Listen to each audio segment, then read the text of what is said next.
Il harcèle les clients de couleur avant d'être publiquement renvoyé pour vol. Dans le vaste centre commercial Galerie d'Azur, les clients défilaient comme un fleuve incessant. L'air y sentait le mélange de parfums coûteux et de café brûlé. Au cœur de ce tumulte, Lionel Dréval, l'agent de sécurité en chef, patrouillait comme un prédateur. La quarantaine, large d'épaules, visage buriné par des années de service, son regard perçant glaçait les adolescents trop bruyants et les vendeurs négligents. Mais il y avait dans son comportement une nuance plus sombre. Lionel semblait avoir une obsession malsaine pour certains clients, ceux dont la peau, les accents ou les vêtements ne correspondaient pas à son idée de la clientèle respectable. Sous prétexte de prévention, il les suivait, les interrogeait brutalement, parfois même les faisait sortir sans motif valable. Ses collègues détournèrent le regard, intimidés par son autorité. Dans sa tête, il justifiait tout. « Je fais mon travail, je protège ce lieu ». Mais derrière cette façade de discipline, un autre visage se cachait, celui d'un homme rongé par la peur de perdre le contrôle sur un monde qu'il ne comprenait plus. Et plus cette peur grandissait, plus son besoin de dominer s'intensifiait. Les rumeurs commençaient à circuler. Des clients s'étaient plaints au service de direction. Cet agent, le grand chauve, il nous a fouillés sans raison. Il m'a suivi jusqu'à la sortie, comme si j'étais un voleur. Mais dans les couloirs administratifs, tout le monde connaissait Lionel. Un homme sérieux, loyal, disait-il, un peu dur, mais efficace. On classa donc les plaintes sans suite, jusqu'au jour où une jeune étudiante, Amira Lundi, osa publier une vidéo sur les réseaux. On y voyait Lionel l'accuser faussement d'avoir caché un rouge à lèvres. Sa voix autoritaire résonnait. « Montrez vos poches, mademoiselle !»« Mais je n'ai rien pris, regardez !» Les commentaires explosèrent. « Raciste, honteux, qu'on le vire !» Lionel prétendit ne rien savoir des réseaux. Pourtant, il passait des nuits entières à lire les insultes. Le visage crispé, les doigts tremblants. Ce n'était plus lui qui surveillait les gens, c'était le monde entier qui le surveillait, caméra après caméra. Et pour la première fois, il sentit ce que c'était, d'être traqué. Les jours suivants, Lionel sentit le sol se dérober sous ses pas. Ses collègues l'évitaient dans la salle de repos. Les vendeuses, autrefois dociles à ses remarques, ne le saluaient plus. Il prétendait ne pas s'en soucier, mais ses yeux trahissaient une inquiétude croissante. Pour se rassurer, il renforça ses ronds, vérifia chaque recoin, fouilla plus souvent, comme pour prouver qu'il restait maître du terrain. Mais cette obsession commença à dévoiler ses failles. Un soir, un jeune vendeur le vit ouvrir discrètement une caisse derrière le comptoir fermé d'une bijouterie. Le vendeur hésita, crut à une erreur, mais l'image resta gravée dans sa mémoire. Ce n'était qu'un geste furtif, une main glissée dans un tiroir, un regard derrière l'épaule. Pourtant, c'était le signe d'une double vie. Lionel ne protégeait pas seulement le centre, il s'en servait. Dans le silence du parking désert, il comptait les billets d'une main tremblante, le cœur battant trop fort. Et au fond, il le savait. Ce n'était plus une question de besoin, mais de contrôle. Le même contrôle qu'il imposait aux autres. Un matin, le directeur de la sécurité convoqua Lionel dans son bureau. L'atmosphère était glaciale. « Lionel, on va devoir revoir les enregistrements de ces dernières semaines. Une disparition de bijoux a été signalée. » Lionel haussa les sourcils, feignant la surprise. Encore ces vendeurs qui ne savent pas compter leur stock. Mais lorsque la vidéo fut lancée, son propre visage apparut à l'écran. Une image granuleuse, mais sans équivoque. Lui, en uniforme, manipulant un tiroir scellé. Un long silence s'installa. On entendait seulement le bourdonnement du néon au plafond. « Tu veux m'expliquer ça ?» demanda le directeur d'une voix basse. Lionel sentit la sueur couler le long de sa tempe. Son cerveau cherchait une issue. Un mensonge crédible. J'enquêtais sur un employé suspect. Je vérifiais quelque chose, mais la caméra ne mentait pas. Et cette fois, personne ne détournerait le regard. Dans les couloirs, la nouvelle se répandit plus vite qu'un incendie. L'homme qui accusait les autres de vol venait d'être pris la main dans le sac. L'après-midi même, le directeur général ordonna son renvoi immédiat. Pas en silence, pas discrètement. La scène se déroula devant le personnel réuni. Vendeurs, caissiers, agents, même ceux qui l'avaient jadis humilié. Lionel, debout, livide, entendit son nom suivi des mots qu'il redoutait. Licencié pour faute grave. Certains filmaient discrètement avec leur téléphone. D'autres chuchotaient, incrédules. Amira, l'étudiante, était là aussi. Elle ne souriait pas, ne se réjouissait pas, mais dans ses yeux brillait une justice silencieuse. Lionel voulut parler, protester, mais aucun mot ne sortit. Son uniforme, symbole de pouvoir, paraissait soudain trop lourd, trop ridicule. On lui demanda de remettre son badge et son talkie-walkie. En sortant, il sentit le vent froid sur son visage, un goût amer dans la bouche. Ce centre qu'il croyait dominer venait de le rejeter comme un intrus. Et tandis qu'il disparaissait dans la foule, une caméra de surveillance, ironiquement, suivait encore son départ. Depuis son licenciement, Lionel errait dans les rues sans but. Son reflet dans les vitrines lui paraissait étranger. Un visage fatigué, marqué de honte. Les passants le frôlaient sans le reconnaître. Lui, qui jadis imposait sa présence d'un simple regard. Il avait cru pouvoir regagner le contrôle après le scandale, mais les vidéos de sa chute circulaient désormais partout. Sur les réseaux, il était devenu un mème. Les gens riaient de son arrogance, montaient des montages grotesques de sa justice sélective. Le soir, il se réfugiait dans un petit bar près des docks, où personne ne posait de questions. La télévision, suspendue au mur, diffusait les actualités locales. Un ancien agent de sécurité accusé de vol sous enquête. Chaque mot le poignardait. Il éteignait son verre d'un trait, puis observait les clients du coin de l'œil, les mêmes profils qu'il avait autrefois suspectés. Désormais, c'était lui que les regards soupçonneux visaient. Un soir, en sortant du bar, il sentit qu'on le suivait. Des pas légers, rythmés. Il se retourna brusquement, mais il n'y avait personne. Peut-être un chat, peut-être sa conscience.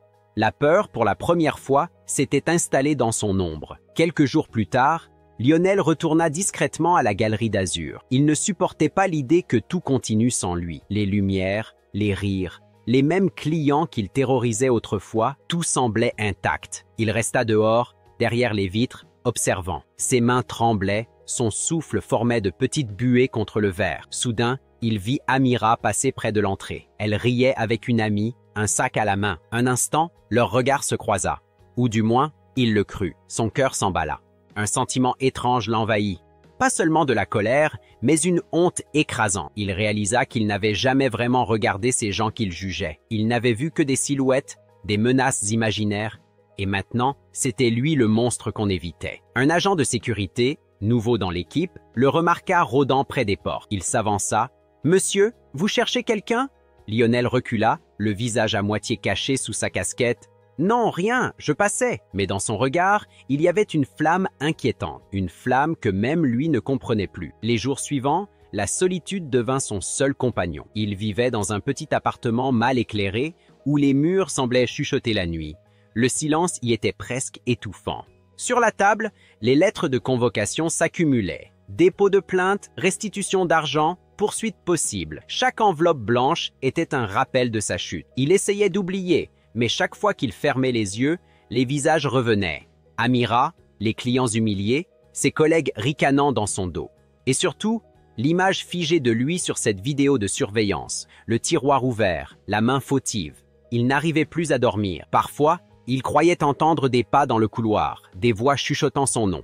Il se levait en sursaut, vérifiait la porte, toujours verrouillée. Il n'y avait personne, juste le bruit de sa propre respiration. Mais au fond de lui, Lionel sentait quelque chose bouger, un mélange d'angoisse et de rancune. Une idée folle commençait à germer, celle de reprendre le contrôle, d'une manière ou d'une autre. Une nuit, incapable de trouver le sommeil, Lionel sortit son vieux carnet de patrouille. Entre les pages jaunies, il retrouva les plans du centre commercial, les accès, les couloirs techniques, les zones sans caméra. Il les connaissait par cœur. Son esprit dériva vers une idée dangereuse. Revenir, pas pour se venger de quelqu'un en particulier, mais pour rétablir un équilibre selon sa propre logique. Il se persuadait qu'il devait montrer la vérité, que tout le monde était aussi corrompu que lui. Il commença à écrire des notes. Entrée de service, 23h15. Salle de maintenance, code 9IN 172. Ses mains tremblaient, mais son esprit s'illuminait d'une lucidité presque froide. Il se disait qu'il ne volerait rien, qu'il voulait seulement prouver quelque chose. Quoi? Il ne le savait même plus. Dehors, la pluie battait les vitres. Chaque éclair faisait briller le regard vide de Lionel dans le miroir. Dans ce regard, il n'y avait plus de remords. Seulement une détermination malsaine. Le soir prévu, Lionel enfila un blouson noir, une casquette et des gants. Il se fondit dans la nuit comme un spectre. Le centre commercial, fermé depuis 2 heures, dormait derrière ses grandes baies vitrées. Mais Lionel connaissait un passage discret, une porte latérale souvent mal verrouillée par les agents de nuit. Il s'y glissa avec la précision d'un professionnel. Les couloirs étaient silencieux, éclairés seulement par la lueur des néons de ce... Chaque pas résonnait comme une confession. Il longea les boutiques, effleura du bout des doigts les vitrines qu'il surveillait jadis. « Je suis toujours là », murmura-t-il dans le vide. Mais au détour d'un couloir, un bruit le figea. Un craquement, des pas, quelqu'un était là. Il éteignit sa lampe, le cœur battant à tout rompre. Une silhouette apparut à l'autre bout du couloir, un agent de sécurité, plus jeune, plus vif. Lionel reconnut son uniforme, son badge, son ancien rôle. Le passé venait de se dresser face à lui. Le jeune agent s'arrêta net, éclairant le couloir de sa lampe torche. « Qui est là ?» lança-t-il. La voix ferme mais légèrement tremblante. Lionel ne répondit pas. Il observait dans l'ombre, chaque muscle tendu. Le faisceau de lumière passa tout près de son visage. Une seconde de plus, et il aurait été vu. L'agent avança prudemment, radio à la main. « Centre de contrôle, j'ai du mouvement dans le secteur nord. » Lionel sentit la panique monter. Il ne s'était pas attendu à cette patrouille. Son souffle devenait trop fort. Il chercha une issue, rien, sinon une porte technique entr'ouverte. Il s'y engouffra, retenant sa respiration. De l'autre côté, un local sombre rempli de produits d'entretien. Il referma doucement la porte. Le silence retomba, seulement troublé par le bourdonnement des néons. Lionel ferma les yeux, écouta les pas s'éloigner. Mais cette peur, cette montée d'adrénaline, réveilla quelque chose en lui, un frisson familier, celui du pouvoir, celui du chasseur. Ironie amère, il se sentait vivant, pour la première fois depuis des semaines. Et dans ce moment de folie lucide, une idée plus sombre prit racine. Si le centre avait osé l'effacer, il allait leur rappeler qu'il existait encore. Lionel passa la nuit entière à errer dans les couloirs du sang. Chaque recoin lui rappelait un souvenir, une dispute, une arrestation, un regard apeuré. Sous ses pas, le sol brillait encore du reflet des vitrines qu'il avait tant de fois surveillées. Mais maintenant, tout semblait spectral, presque irréel. Il s'arrêta devant la boutique de cosmétiques où il avait humilié Amira. Sur la vitre, un autocollant proclamait « Ici, respect et égalité ». Il éclata d'un rire nerveux, un son brisé, presque animal. « Respect, égalité », répéta-t-il, la voix chargée de rancune. Il se vit alors lui-même, comme si le centre lui renvoyait son propre reflet.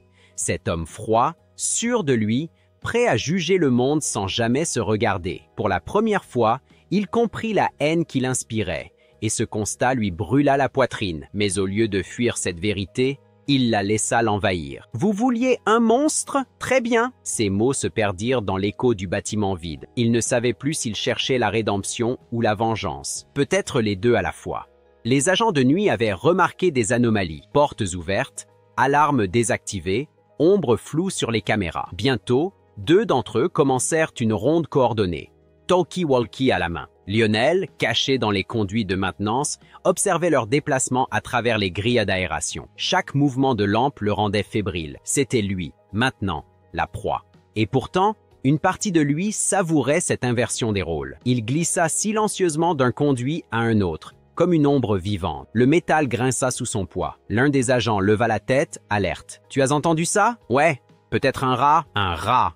Lionel eut un rictus amer. Oui, c'est ce qu'il était devenu. Un rat, rampant dans les entrailles d'un lieu qu'il croyait dominer. Soudain, une alarme discrète retentit. Quelqu'un venait de verrouiller les issues principales, pris au piège. Son cœur s'emballa. Le centre se refermait sur lui, comme s'il voulait le dévorer tout entier. Les projecteurs du hall central s'allumèrent brusquement, inondant les couloirs d'une lumière blanche et froide. Lionel, aveuglé, chercha refuge derrière un stand promotionnel. La radio des agents crépitait dans le silence. « On l'a repéré secteur 4. Fermons les accès. » Il sentit la panique reprendre le dessus. Il tenta de courir vers la sortie de secours, mais une grille automatique se referma juste devant lui. Coincé. Alors il se retourna. Au milieu du hall, les agents le visèrent de leurs lampes. « Main en l'air !» Leur ton n'était pas agressif, mais professionnel, maîtrisé. Lionel, lui, vacillait entre rage et désespoir. « Vous ne comprenez pas! Ce centre, c'est moi qui l'ai protégé. C'est moi qui... Lâchez votre sac, monsieur !» Il regarda le petit sac qu'il tenait, rempli de documents, de photos, de preuves dérisoires de son innocence perdue. « Vous m'avez tout pris !» murmura-t-il. Une larme silencieuse glissa sur sa joue. Et dans cet instant suspendu, la lumière du centre sembla crûment exposer tout ce qu'il était devenu. Un homme nu, dépouillé de toute autorité, de toute dignité. Lorsque la police arriva, Lionel ne résista pas. Il resta là, assis au sol, les poignets liés, le regard vide. Les agents observaient autour d'eux les dégâts minimes mais étranges. Des affiches arrachées, des caméras tournées vers le mur, des mots griffonnés sur les miroirs des boutiques. Qui surveille les surveillants? Le centre entier semblait devenir un théâtre de son délire. Le directeur, réveillé en pleine nuit, arriva sur les lieux, le visage fatigué. « Pourquoi, Lionel? Après tout ce que tu as fait ici ?» Lionel leva lentement les yeux vers lui. « Parce que vous m'avez appris à juger, mais jamais à comprendre. » Le silence s'installa. Puis, on l'emmena. En traversant les couloirs, il jeta un dernier regard à la caméra du plafond. Pour la première fois, il ne détourna pas les yeux. Il sourit faiblement, comme si, au fond, il avait enfin trouvé la paix. Une paix tordue, certes, mais réelle. Quelques semaines plus tard, le nom de Lionel Dréval était sur toutes les lèvres. Les journaux en faisaient leur gros titre, l'ex-agent de sécurité accusé de vol et d'intrusion. Les réseaux sociaux s'enflammèrent. Certains se réjouissaient de sa chute, d'autres trouvaient dans son histoire une métaphore de la société. Un homme qui s'était cru au-dessus des autres, avant d'être broyé par le même système qu'il servait. Amira fut invitée à témoigner dans une émission télévisée. Elle parla calmement, sans haine. Ce qu'il m'a fait ce jour-là, c'était plus qu'une humiliation.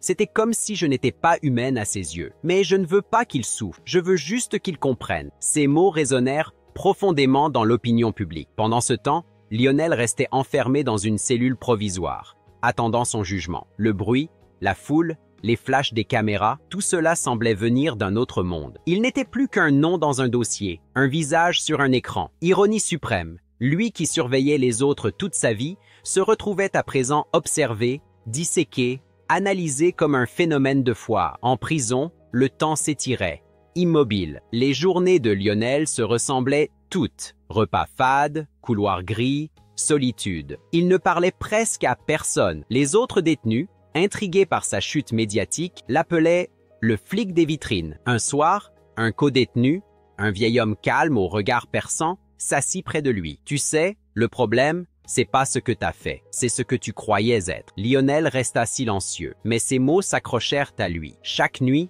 il repensait à cette phrase. Il comprenait maintenant qu'il n'avait jamais vraiment protégé qui que ce soit. Il n'avait fait qu'imposer sa peur aux autres. Il observa ses mains, celles qui avaient tant de fois pointé, accusé, ordonné. Désormais, elle tremblait. Dans le silence de sa cellule, Lionel sentit un vide grandir en lui. Ce n'était pas le regret d'avoir été pris, mais la conscience tardive d'avoir passé sa vie du mauvais côté du miroir. Le véritable enfermement, il le réalisa, n'était pas derrière ses barreaux. Il était en lui, depuis le début. Dehors, la vie avait repris son cours. La galerie d'Azur continua d'accueillir des foules chaque week-end. De nouveaux agents patrouillaient dans les allées. Plus jeune, plus aimable. Le scandale s'effaça peu à peu, remplacé par d'autres polémiques. Amira poursuivit ses études, souvent invitée à parler de justice et de respect. Elle devint malgré elle un symbole de dignité face à l'injustice. Un soir, elle passa de nouveau devant le centre commercial. Les vitrines étaient illuminées,